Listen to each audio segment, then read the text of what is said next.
Namaste Hindustan. I am Raghunath. I am an Indian Air Force veteran. I am here with you today to show you some tips to identify if a leader is a patriot or a traitor. I would give you this lesson with some solid examples. If you like this video, please subscribe to this channel so that my future videos also comes to you on priority. I would start with the first example. This is a statement from one of the political leaders. The Prime Minister must now lead India to a total victory. This is how Sri Atal Bihari Vajpayee reacted to a Pakistan attack on Indian airfields during 1971. I will rewind you to the history. December 3rd, 1971 marked the formal beginning of the India-Pakistan war. This created a situation of national emergency and it was a critical moment for all of us. At the time of this crisis, one of the opposition leaders, Mr. Atal Bihari Vajpayee, who was a young MP of the Janasangh, declared a full cooperation of the opposition to the government, even if it is meant giving more power to the Prime Minister, Mrs. Indira Gandhi. In his statement, Mr. Vajpayee said, "Now the Prime Minister must lead the country to a total victory of the enemy. And if the government needed to secure any more additional power to handle the situation, this party would not hesitate to accord the fullest cooperation." Wow! This gave the courage to the ruling party and brought the entire country together. And after the Pakistan army surrender, the Prime Minister, Mrs. Indira Gandhi, received a standing ovation in the Indian Parliament. This used to be our India. Let me take you to another incident. The Kashmir issue was burning in the UN. And the Prime Minister was Mr. Narasimha Rao, one of the most intelligent Prime Ministers India had ever seen. Maybe because he never belonged to the Nehru-Gandhi family. And we wanted to send a team to the United Nations to turn the situation into India's favor. Mr. P.V. Narasimha Rao requested the support of our opposition leader, Mr. Atal Bihari Vajpayee, and asked him, "Can you lead the Indian team to the UN?" Mr. Vajpayee wholeheartedly said, "Yes, I will." And he turned the situation in India's favor. He was never an opposition leader then. He was a true, wholehearted Indian. I'll take you to another situation.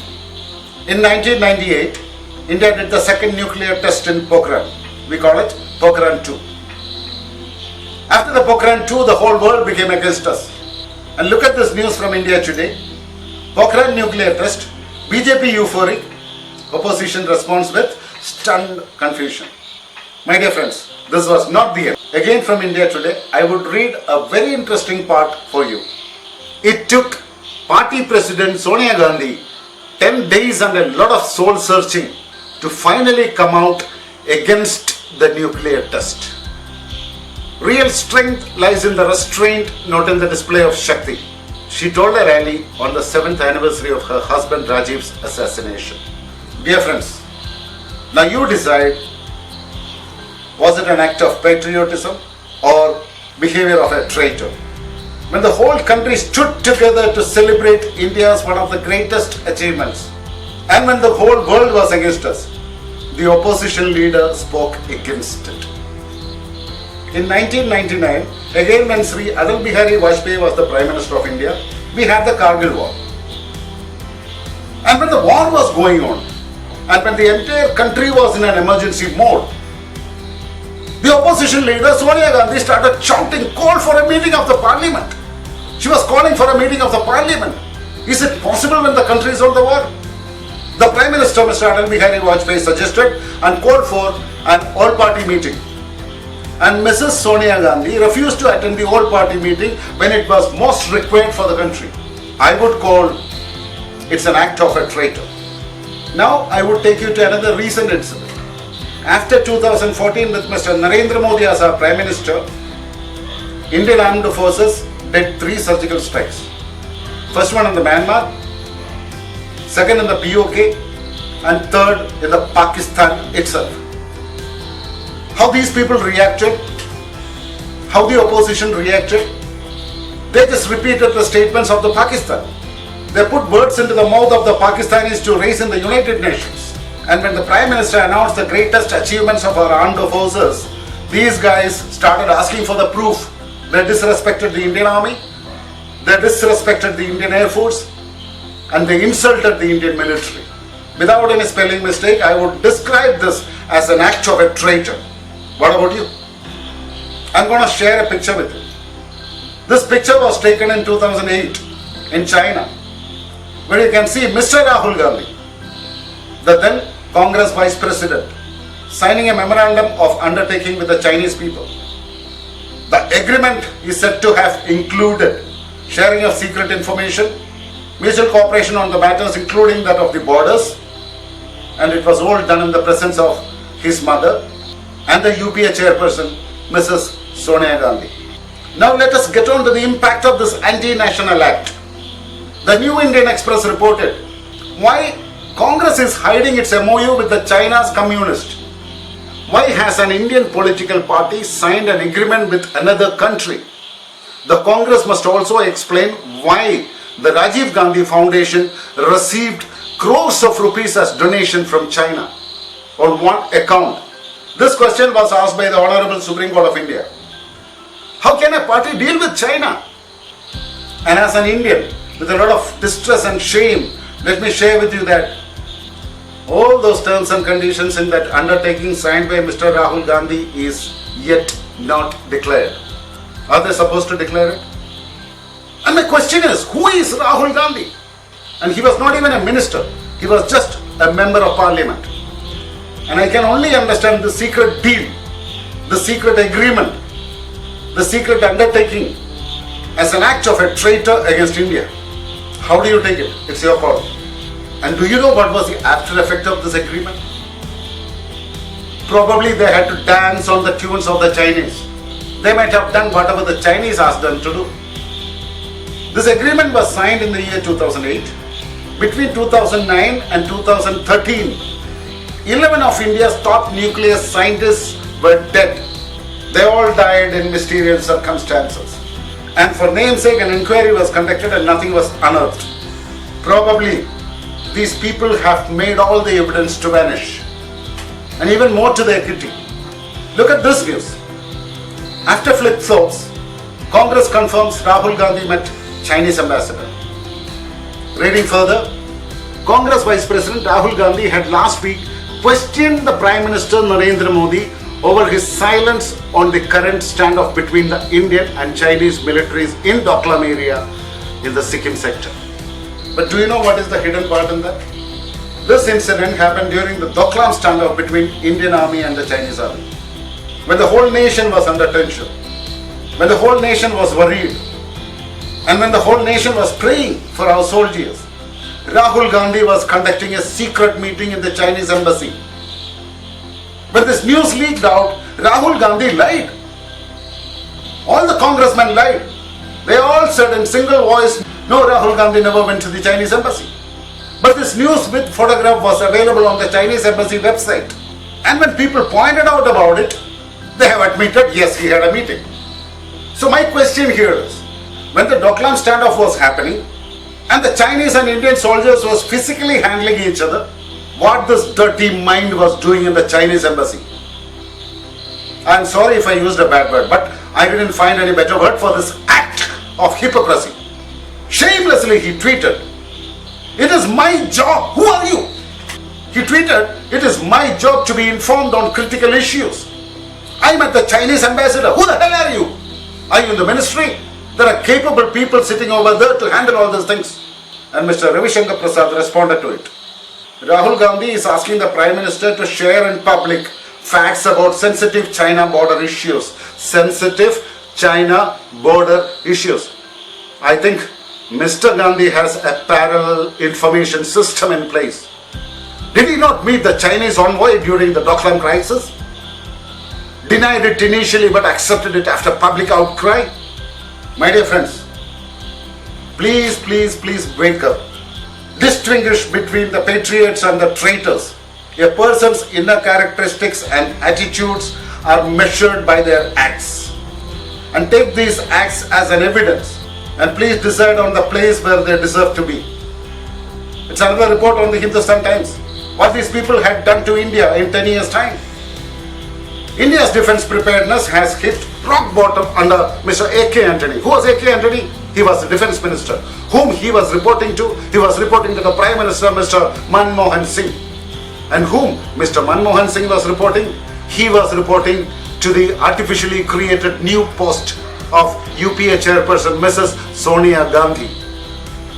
So she is the one who was responsible for taking India's defense preparedness to a rock bottom. Was it deliberately done under the instruction of the Chinese as per the MOU that they have signed? Possible, very much possible. Because I couldn't see any of their acts displaying a little bit of patriotism at any moment in their life. And more to this. Look at this news. 5 years after 26/11, 2 lakh corps have only 2,000 bulletproof jackets. And even Indian military was starving for bulletproof jackets. And these people never cared about it. This is an eye-opener. UPA versus NDA. One could not give bulletproof jackets to its own army and the other is exporting it to the world. So the milestones shown here are one is of 2009. No bulletproof jackets for Indian Army. In 2018, Indian Army gets 1.86 lakh bulletproof jackets. And in 2019, India is exporting bulletproof jackets to about 100 countries. And in 2014, when Mr. Narendra Modi took over as the Prime Minister of India, he got hell a lot of complaints from the entire defense forces that the preparedness of the defense forces had touched a rock bottom level. Indian Army was running short of arms and ammunition, and they were made to guard the borders with rusted arms. Indian Navy was experiencing series of submarine blasts due to duplicate cheap parts used in them. And the Indian Air Force was struggling for fighter jet aircrafts. And it was supreme emergency. We decided to procure 36 fully armed Rafale jets on a flyaway condition. It was an urgent requirement. And the only person who was having a lot of objection about it was Mr. Rahul Gandhi. He started creating and shouting slogans like Chaukidar Chora. He tried every tricks in his bag to turn the nation against this procurement deal. And when everything failed, he approached the Supreme Court to stay this deal. Because he never wanted Indian military to strengthen. Because a strong Indian military was always a threat to the Pakistan and to the Chinese. And this foolish person has already signed an agreement, an MOU with the Chinese people on what all nonsense is God only knows. And this report, Supreme Court kicked him out. And the report reads, Supreme Court cautions Rahul Gandhi, lets him off in Rafale contempt case. And finally, one Congress leader displayed the courage to speak out the truth. The Delhi Congress chief Sheila Dikshit said, Manmohan Singh was not as strong as the Prime Minister Narendra Modi in dealing with terror. But I disagree with the statement. Manmohan Singh was never a weak person. But he was made weak and powerless by an Italian-born lady. And we Indians were always seasoned to bow our head in front of the Firangis. It's a curse on India. How they manipulated the Mumbai terror attack? So far everybody was thinking it was a Pakistani-only conspiracy. But reports are coming in. It was not a Pakistan-only conspiracy. There were some senior Indians involved in that. I'm not going to explain it, but I might do another video on this later on. But till then, for your research, I'll give you some information. The Indian Express reported, 26/11, it took 5 hours to decide on sending NSG and find an aircraft. You know, at the 7:30 in the evening, the Mumbai attack started, and the NSG reached Mumbai from Delhi next morning after 5 o'clock. You know what all went wrong in that? The aircraft arrangement was delayed, and none of the Home Ministry bureaucrats were available in Delhi. All were sent to different locations. Somebody was sent to Pakistan, somebody was sent to Uttar Pradesh with some fake, non-valid reasons. And then Home Minister Mr. Shivraj Patil said, I am also going to accompany the NSG commandos. And the commandos waited at the Palam airport for 2 hours waiting for Shivraj Patil. And when they reached Mumbai, again for some protocol things, further delays to the NSG. And they started their action almost after 10 hours.